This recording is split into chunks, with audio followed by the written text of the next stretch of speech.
Hi everyone, and welcome to my channel where I talk about movies. Today I'm going to stray from my regularly scheduled programming. I'm going to do a list of favorite films of the 1970s. I was tagged by Mike over at Mike's Blu-rays and DVDs to do a list of this type. Normally I do not like doing lists of movies. I don't like to rank movies and this movie is better than that movie and so forth. I don't like to rate them either. I've never given star ratings or anything of the sort. But the 1970s is kind of, it's always intriguing to me because I have such great memories in the 1970s. I was in my 20s in that decade and a burgeoning cinephile. And going to the movies in the 1970s was a very special thing to do. The production code had vanished. There were so many movies that had new and different and challenging narratives that we had never seen before. And you were able to see them in big single screen theaters, big screens would always make a big impact on you. And so I lived outside Philadelphia, and I would be able to go into Philadelphia on Friday night or Saturday afternoon of the first weekend of movies and see things like Chinatown and Manhattan, Last Tango in Paris, where you'd have to wait in a long line. There was such a buzz, and the movies made such an impact, a really communal type event. And in the suburbs where I lived, there was many second-run theaters, and on a weeknight you could go and see a major release sometimes for $1. There were repertory theaters all around the Philadelphia area and other big cities. Movies had a real cultural cachet, so there was famous critics, arguments over whether a film is great or not, like with Last Tango in Paris. It was also a time of burgeoning film literature. Now, I was in high school in the 1960s, and there was absolutely, well, there was some very little books that would cover film history, but that all changed in the 1970s, and there was just so much literature coming out on film directors, biographies, surveys of national, other surveys of the cinema of other countries. So it was a great time to be a cinephile, and you know that time is gone, and you know so says you know some old dude whose time has passed. But these memories did impel me to look back at the 70s again. I did a list of my 50 favorite films from the 1970s for a website called criterionforum.org a few years ago, and I was able to locate that list. And what I've done is I've taken 10 movies from that list that I have in my collection and that I've done videos on, and I'll leave a link in the description box below for anybody who might want to see a more in-depth or at least greater length discussion of these 10 films. So these are not like my top 10 favorite films, but these are favorite films, and I wanted to choose films that other people were not talking about much, if at all. So enough preamble, let's get to the list. Number 1 is The Bitter Tears of Petra von Kant, and this is directed by Werner Fassbinder. It comes early in the 1970s. Fassbinder was a prolific filmmaker, but almost all of them come out of the 1970s. So there's others I could choose as well. To me, this is the movie, whenever I look at the cover, or even think about it, it haunts me. Yeah, which is and also a need to rewatch the film. I always say movies, my favorite movies are the movies I want to rewatch. And this is an odd movie. Well, Fassbinder's movies could probably be classified as odd. It's set in one room, and Petra von Kant is a celebrity fashion designer. She's lost her love. She's in a great deal of emotional, psychic pain, she has a hard time getting out of bed. This is a film set in one room, Petra von Kant's bedroom. And a friend comes over, bringing someone with her.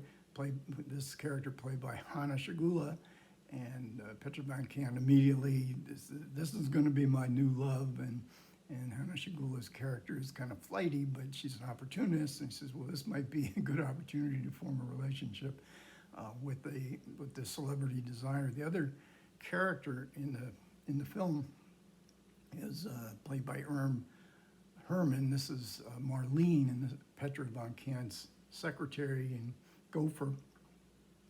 Petra verbally abuses her throughout the movie. Marlene says nothing in return. She's mute until the final scene of the film. And all this is set to a great pop score from the 1950s, mostly the Platters. We had The Great Pretender, In My Room, Smoke Gets in Your Eyes. Just a marvelous Fassbinder film. Secondly, we will have Celine and Julie Go Boating. This is directed by Jacques Rivette, starring Julie Berthaud and Dominique Labourier. This is a really strange, wild, and wonderful film. Rivette and his collaborators were meant to make another film, and the financing fell through, and they were all there in Paris in the summertime, and they decided, let's just make up a movie, which they did. This is an over 3-hour movie, but their imaginations were running wild. It's the story of Celine and Julie. They meet cute, they develop an intense friendship.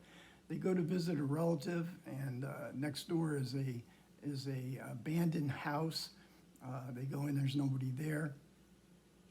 As the plot moves along through the streets and byways of Paris, they discover a magic pill. When they take this pill singly, they go back to this abandoned house, and in it is a bunch of characters in a kind of dark mystery.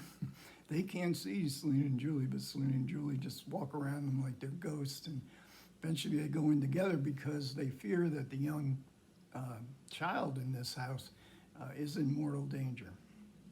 So they have to rescue her, and they have to bring her back from this dream world into real life. It's a wild movie. There's a commentary by Adrian Martin. It's really good, a 3-hour commentary, and he's always interesting. And if you want to understand a little bit about what Jacques Rivette and his collaborators were up to, it's definitely worth listening to. Third is Robert Altman's The Long Goodbye, and this is based on a Raymond Chandler novel, the Philip Marlowe detective, Elliot Gould playing Philip Marlowe. This is another movie where there's worlds colliding. The world of the 1940s when the novel was written, and in the early 1970s when this film was made. It was only like maybe 25 years. It could be 100 years with the differences. And Altman and his collaborators really worked well with setting down this 1940s private eye into the LA of the 1970s. Raymond Chandler's fans are divided on this one, and understandably so, because it does take liberties. Elliot Gould, however, was a big fan of Chandler and of the character, and he tries to stay faithful to the spirit of the character, and I think he does it very well. In fact, when I saw this movie in the movies, I immediately loved it. It didn't get very good reviews at the time, but I watched it many, many times since. I've come to think of Phil Marlowe as Elliot Gould. In fact, I reread the novel when I discussed this on my channel about 4 or 5 years ago. And I read Chandler when I was in my 20s, and I was kind of disappointed in the novel. I think it is not considered one of Chandler's best, but I kind of prefer the movie to the novel, especially the ending. The ending in the book just sort of sizzles out. The ending in the movie is startling. You're never going to forget it. Next up is The Story of Adele H. This is directed by Francois Truffaut. It stars Isabelle Adjani. It's the story of Victor Hugo's daughter, hence the H of the title, who goes mad. she goes madly in love with a army officer. He pretends to show some interest in her, but she misreads it totally. So then he gets transferred to Canada, and she embarks on an ocean voyage and puts herself up in the town outside where he is bivouacked, and the irony of it is he doesn't want anything to do with her at all, but that just inflames her love even more as she goes slowly mad. The Morphew, Truffaut is kind of genteel, I think, in many of his love stories, but he's really good when he gets to Le Morphew. There's another movie of his that's similarly themed, Mississippi Mermaid with Captain Deneuve and Jean-Paul Belmondo. That is probably my other favorite Truffaut movie.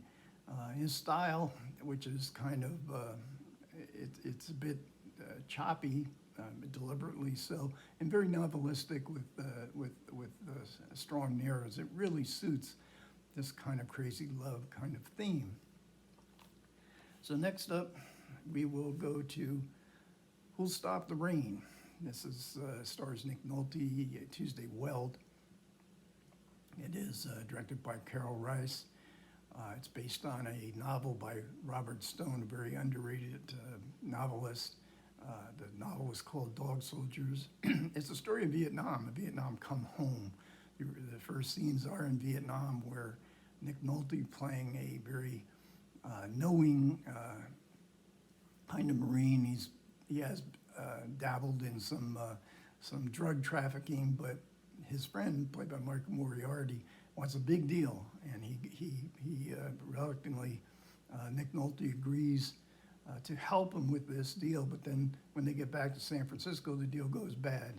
Michael Moriarty is way out of his depth dealing with these drug traffickers. So Nick Nolte has to come to his aid. Tuesday Weld plays Michael Moriarty's wife, who Nick Nolte is in love with, and he is bound to save his best friend's life, and especially his best friend's wife's life. It has a great shootout at the end in the desert. Anthony Zerbe's a great bad guy in this, and the shootout is choreographed to the music of Creedence Clearwater Revival. So speaking of Vietnam, we'll go to a Western. A Western is often seen as a metaphor for the Vietnam War. This is Ulzana's Raid, starring Burt Lancaster, and it's a very brutal, violent movie, nihilistic. Those are traits that Robert Alders, as director, was very good at describing in his films. Ulzana is a young Indian that's on the reservation, and he's been emasculated. He doesn't want to live and die in this kind of oppressive environment. So he and a bunch of other warriors go on the warpath. They leave the reservation. Burt Lancaster is a weather-beaten, aging scout. The cavalry hire him to track down Ulzana, the scout has some respect for Ulzana and his predicament, and not so much respect for the army with which he's working. It's one of the late Burt Lancaster performances I found to be just the best part of his career, maybe. Very different from what he was like in the 40s and 50s. The pain of growing old, the poignancy of it all as he reaches the end of his life. And he's played other characters in this similar character in other movies. This is not on my 10 best list, but recently I watched Conversation Piece, which has recently been restored by and reissued by Raro. It's directed by Luchino Visconti. Not one of his best works, but I found it fascinating, and especially in Burt Lancaster's performances. It's sad that this is a neglected film because it does. And he plays a similar type character here. He's a professor rather than an Indian scout, but he's living alone, and he gets invaded by the modern world and his reaction to it. And speaking of Luchino Visconti, next up is Ludwig, and this is the story of the Mad King. Mad King Ludwig, played by Helmut Berger, and that's Romy Schneider, who plays plays Princess Elizabeth of Austria, who is his best friend and confidant. He unravels, and part of his unraveling, he's prolifically spending on building castles, and eventually he's deposed for this. But Visconti somehow was able to get the permission not only to film the exteriors of these castles, but also the interiors, and so it's a very lush film. I have to talk about the dubbing here. There was an English language version. All these actors spoke English, and so the film was filmed in English, but it was drubbed by the critics in the U.S. They cut it down. So the English version is on this disc, with the cut scenes were not restored. So it's kind of irritating to watch the English language film. The Italian edition has one of the great dubbing performances I've ever heard in the movies. Giancarlo Giannini, who's mostly known for his films with Lena Wertmüller, dubs Helmut Berger, and it is just an absolutely great performance and I've ever heard. This is one of the few times I'll say, watch the dubbed version. Now we'll go to a more minor key, and this is Joe Micklin-Silver's Chilly Scenes of Winter, based on a novel by Anne Beatty, I believe. And it's a lower key. It's another story of obsessive love. John Hurd plays what the Japanese would call a salaryman. He's bored in his job. One day he has to go to another section of his office, and there's a new employee there, played by Mary Beth Hurt. And he falls immediately in love with her. Love at first sight, like a bolt of lightning. Madly in love.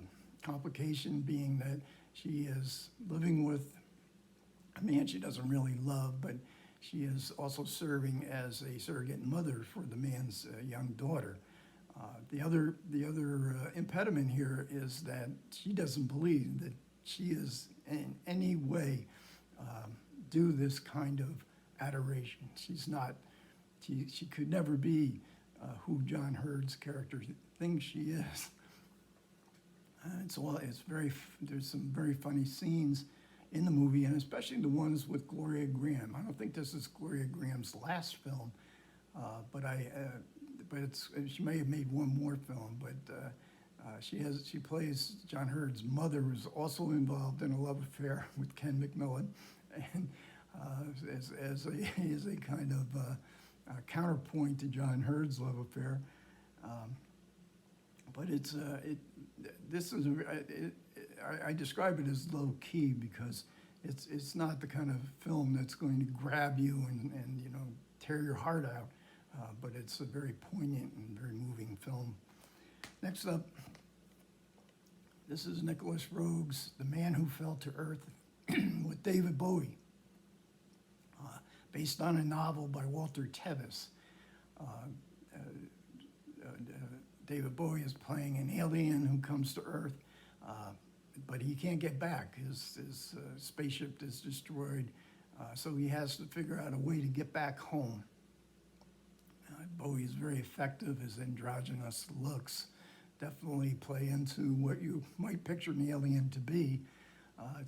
Nick Roeg takes liberties with Walter Tevis's novel, and with this kind of fractured editing that he was so fond of. And it's a transgressive movie. There are many films in the 1970s that were transgressive. Here, it's mostly due to the nudity, including the full frontal type. And in the novel, the main metaphor of the novel is alcoholism. Tevis was an alcoholic, and it's a movie about how alcoholism estranges you from work, your career, from your friends, from your family, particularly from home. Can he go home again?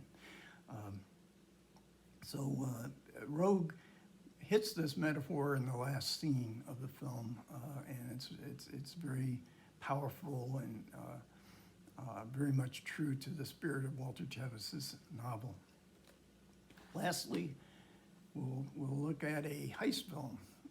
This is Charley Varrick, starring Walter Matthau, directed by Don Siegel. Walter Matthau is like a small-time bank robber. He's not looking for big riches, but in the beginning of the film, we see him robbing a bank with his associates, and when it's successful, but when they get back home, they open up the satchel, and it's full of money beyond belief that any small town bank would have. And Walter Matthau quickly realizes that this is mafia money, and they will be coming to look for it. And as indeed they do, the mafia hires Molly, played by Joe Don Baker, a take no prisoners killing, and relentlessly pursues Walter Matthau to a very entertaining conclusion when they face off against each other. This is an example of Hollywood storytelling from the classic days of Hollywood. Don Siegel it came from the ground up. He worked in the editing department, and he made montages, some very famous montages in movies in the 1940s. His films are crisply edited, fast paced. This is a terrific screenplay that is standing the test of time, I think. So, hooray for Hollywood. All right, that's my list. Thanks a lot for listening. Comments are welcome. Take care.